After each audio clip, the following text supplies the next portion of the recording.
వేసినాం లోపల బని జరిగిపోయింది. దాన్ని సక్సెస్ అంటాం. ఇనీషియల్ సక్సెస్ ఓకే, నిలబడవు ఖతర్నాకు అవన్నీ ఓకే. నాకు నేను ఎప్పుడు ఆనందపడతా తెలుసా? నువ్వు చెప్పాలి సార్ 1 year మార్కెట్ డౌన్ ఉంది, నాకు ఫరక్ పడదు సార్, ఎందుకంటే నా దగ్గర మనీ ప్రశాంతంగా ఉంది, నాకు టెన్షన్ లేదు సార్ అని చెప్పాలి. నువ్వు అప్పుడు చెప్తాను నువ్వు ఖతర్నాక్ సక్సెస్ అయినట్టు. అదర్వైజ్ కాదు. మనీ మనీ మనీ మా తాత చిన్నప్పుడు చెప్పేటోడు, మనిషికి ఉంటే బలం, పశువుకు తింటే బలం. పశువు గడ్డి మంచిగా తింటే బలం, మనిషికి ఉంటే బలం. పైసలు ఉండాలి, అప్పుడు మజా. మీరే చెక్ చేయండి. పర్సులా 10,000 రూపాయలు పెట్టుకొని బయటకు కాన్ఫిడెన్స్ ఎట్లుంటుంది చూడు. పర్సుల రూపాయలు లేకుండా బయటకు కాన్ఫిడెన్స్ ఎట్లుంటుంది చూడు. తెలిసిపోయే టోటల్ గా నీ నడకనే మారిపోతుంది తెలుసా? 10,000 ఉన్నాయి, రోజు 2,000 పెడితే ఇవాళ 10,000 పెట్టు, నడక మారిపోతుంది. ఆ మనీకి ఉండే వాల్యూ అది, మనీకి ఉండే పవర్ అది, లక్ష్మీదేవికి ఉండే పవర్ అది.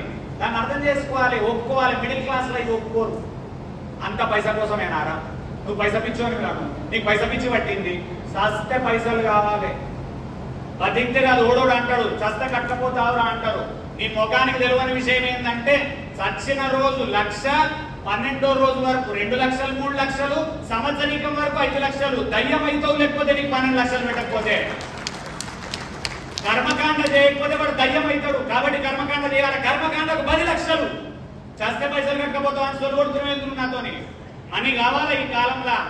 అంత మనీ కాదు, కరెక్ట్. ఇప్పుడు ఇంట్లో ఎవరికైనా హెల్త్ ప్రాబ్లం వచ్చింది, మనీతో సాల్వ్ చేయలేము, నేను ఒప్పుకుంటా.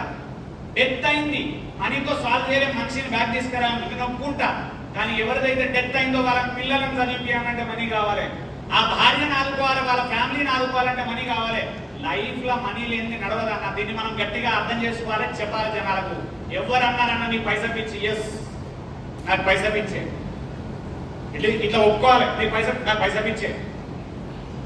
నీకేం పిచ్చి అని అడుగుంటా. నీకేం పిచ్చి? క్రికెట్ చూసుడు పిచ్చి, సీరియల్ చూసుడు పిచ్చి, సినిమాలు చూసుడు పిచ్చి, అందరినీ చూసుడు నీ పిచ్చి. నా ఆట నేను ఆడుకున్నాడు నా పిచ్చి. ఎవరు కరెక్ట్? నా ఆట నేను ఆడుకున్నట్టు కరెక్ట్. వేరే ఆట చూసి మజా ఏముంటుందో నాకు అర్థం కాదు. నా ఆట ప్లాట్, నీ ఆట ప్లాట్ ఆట, నా ఆట మైక్ ఆట, వానాట బారాట. వేరే దగ్గర కూర్చొని తాగుతున్నావు, గ్రేట్ అంటావు నువ్వు. ఐపీఎల్ మొత్తం మ్యాచ్లు చూస్తావు, గ్రేట్ అంటావు నువ్వు. నేను ఒక్కొక్కసారి ఖతర్నాక్ సక్సెస్ అయినా ఏమైతే తెలుసా, కొంచెం అన్నెసెసరీ పొగరు వస్తుంది. ఇప్పుడు ఇట్లాంటి మీటింగ్లు చేసినాము, ఆనందం అనిపిస్తుంది నిజంగా. ఎందుకంటే నాకు ఒకటే రూల్, 20 మంది ఉన్నా నేను తీసుకునే పైసలు అంతనే. దగ్గర 1000 మంది ఉంటే కొంచెం 10,000 అడిగి తీసుకుంటాను అంతే. నా రూల్ అంతే. 20 మంది ఉన్నా నేను తీసుకునే పైసలు అంతే. ఎందుకంటే 2 గంటలనే మాట్లాడుతున్న పైసలు రావాలంతే, అదర్వైజ్ రాను నేను. ఇట్లా తీసుకుని నా సాటిస్ఫాక్షన్ ఏంటి, ఎక్కువ మందికి మనం చెప్పినప్పుడు ఎవరన్నా ఒకరిద్దరన్నా 10 మంది, 20 మంది, 100 మంది బాగుపడతారు అన్నప్పుడు మన ప్రశాంతంగా నిద్రపడుతుంది. ఆ రోజు యాక్చువల్ చెప్పాలంటే నిన్న పైసలు సేమ్, ఇవాళ 5-10 వేలలో సేమే నాది. నిన్న 100 మందికి చెప్పినా ఇవాళ 1000 మందికి చెప్పినప్పుడు ఇవాళ ఆనందం ఎక్కువ ఉంటుంది. ఎందుకంటే 100లో బాగుపడేటోళ్ళు 20 మంది, 1000లో బాగుపడేటోళ్ళు 200 మంది. ఇవాళ యాక్చువల్ వాల్యూ ఎక్కువ వస్తుంది నాకు. అట్లా నిద్రపోతున్నప్పుడు ఒక్కొక్కసారి ఏమనిపిస్తుంది, అరే మస్తు మంది ఖతర్నాక్ వింటున్నారు బయటికి అన్నప్పుడు అనవసరమైన చిన్న సార్లు కొన్నిసార్లు పొగరెక్కుతుంది. పొగరెక్కినప్పుడు ఏం చేస్తా, రిచోల స్టోరీలు చదువుతుంటా మధ్యలో ఓపెన్ చేసి. చిన్నగా ఏదైనా పొగరు వస్తున్నప్పుడు ఏం చేస్తా, రిచోల స్టోరీలు తీస్తా. నిన్న రిచోల స్టోరీలు తీసి చదువుతుంటే ఏమొచ్చింది, మొన్న ముఖేష్ అంబానీ ఇంట్లో వెడ్డింగ్ ఫంక్షన్ అవుతుంది కదా, ప్రీ వెడ్డింగ్ ఫంక్షన్. వెడ్డింగ్ కూడా కదా, ప్రీ వెడ్డింగ్. ప్రీ వెడ్డింగ్ లో మీరు చెక్ చేస్తే లాస్ట్ ప్రీ వెడ్డింగ్ ఫంక్షన్ లో రిహానా వచ్చింది సింగర్.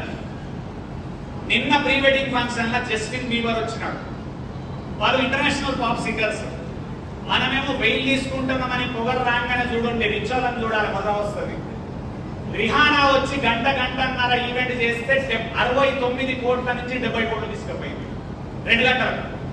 నిన్న జస్టిన్ బీబర్ వచ్చిండు, 83 కోట్ల తీసుకుపోయిండు 2 గంటలకు. మనం 10 జనరేషన్లలో కూడా పీక్ 80 కోట్లు వస్తుంది లేవో. ఇంకా దీనికి మన దాంట్లో కొట్టాడు ఓడోడు, నేను తోపు నువ్వు తోపు, నేను తోపు. ఏం తోపు? ఎందుకు తోపు? ఏం నలుగురికి నీ ముఖానికి చదువు చెప్పించినవా? ఊర్లను చదువుకున్న బడికి కర్రలు వేసినావా నీ బతుకుల? లేదెవరికన్నా అన్నం పెడుతున్నావు ఆ రోజు?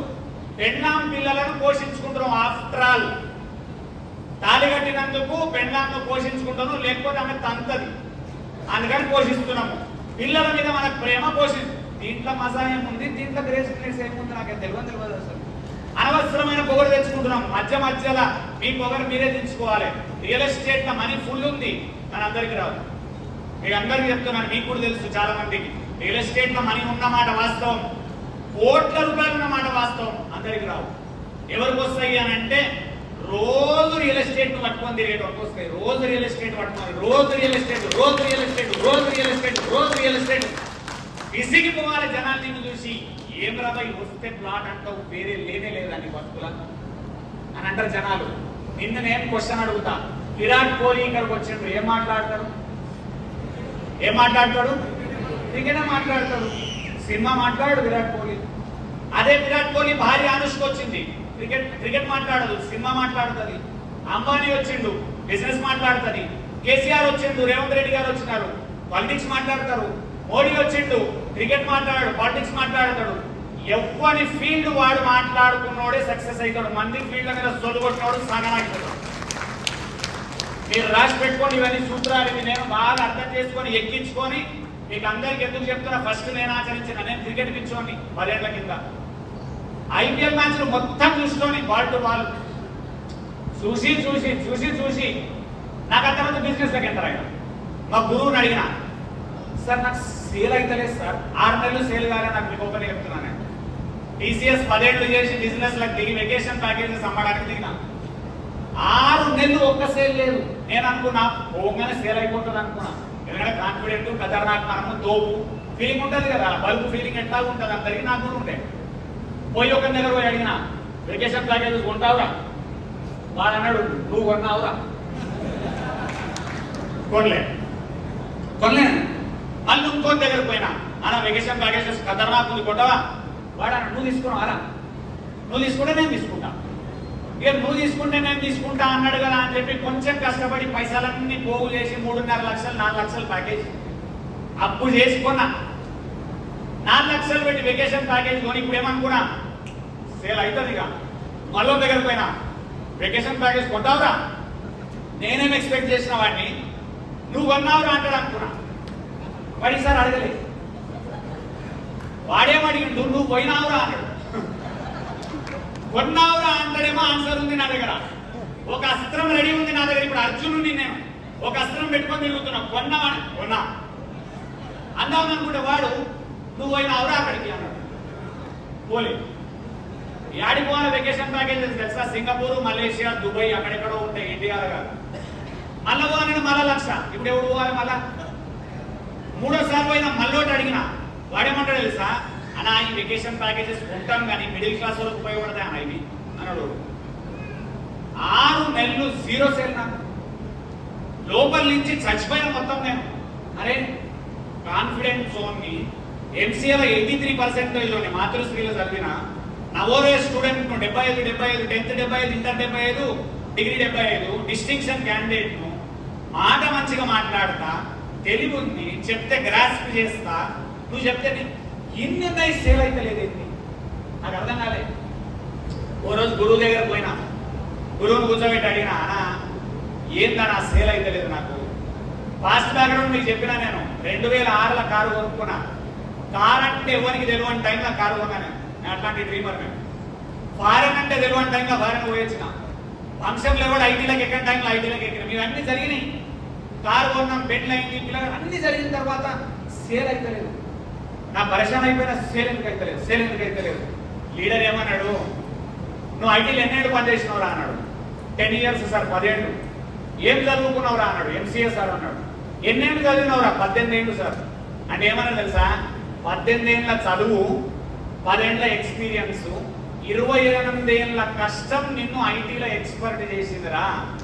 సేల్స్ 18 నెలలు కూడా కాకుండా ఎంత ఎక్స్పర్ట్ అవుతావురా నువ్వు అని అడిగింది. ఆ మాట నన్ను చెంప వలగొట్టినట్టయింది. కరెక్ట్ సార్, దండం పెట్టినా. నేను తప్పు చేస్తున్నా, అనవసరమైన ఓవర్ ఎక్స్పెక్టేషన్ పెట్టుకున్న లోపల కడుపులా, అది తప్పు నాది.